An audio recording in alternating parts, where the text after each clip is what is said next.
বেআইনি সমাবেশ ও পুলিশের কাজে বাধা দানের অভিযোগে রাজধানীর পল্টন মডেল থানায় 4114 আনসার সদস্যের বিরুদ্ধে মামলা করা হয়েছে।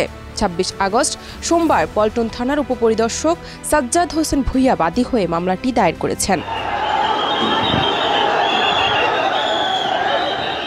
25 আগস্ট চাকরি জাতীয়করণের দাবিতে প্রায় 10,000 আনসার সদস্য একত্রিত হয়ে সচিবালয় ঘেরাও করে অন্তর্বর্তীকালীন সরকারের 7 জন উপদেষ্টা সহ সচিবালয়ের অন্যান্য ঊর্ধ্বতন কর্মকর্তাদের জিম্মি করে রাখে।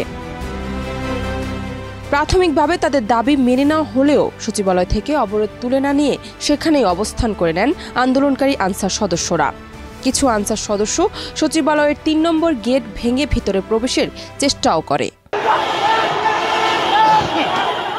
এ সময় উত্তেজিত আনসার সদস্যরা ঘটনাস্থলে উপস্থিত ছাত্রদের উপর অতর্কিত হামলা করে এবং সচিবালয়ের নিরাপত্তায় নিয়োজিত সেনাবাহিনীর টহলের উপর ইট পাটকেল নিক্ষেপ সহ লাঠি দ্বারা আঘাত করে। এ সময় 6 জন সেনা সদস্য আহত হন। আটক হন আনসার সদস্যরা।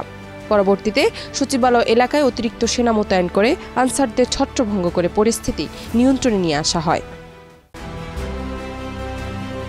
এরপর সচিবালয়ের অবরুদ্ধ অন্তর্বর্তীকালীন সরকারের 7 উপদেষ্টা, ডিজি আনসার আইন শৃঙ্খলা রক্ষাকারী বাহিনীর ঊর্ধ্বতন কর্মকর্তা এবং সচিবালয়ের সকল কর্মকর্তা সেনাবাহিনীর সহায়তায় সচিবালয় এলাকা নিরাপদে ত্যাগ করেন। জান্নাত নিপু, দেশ রূপান্তর।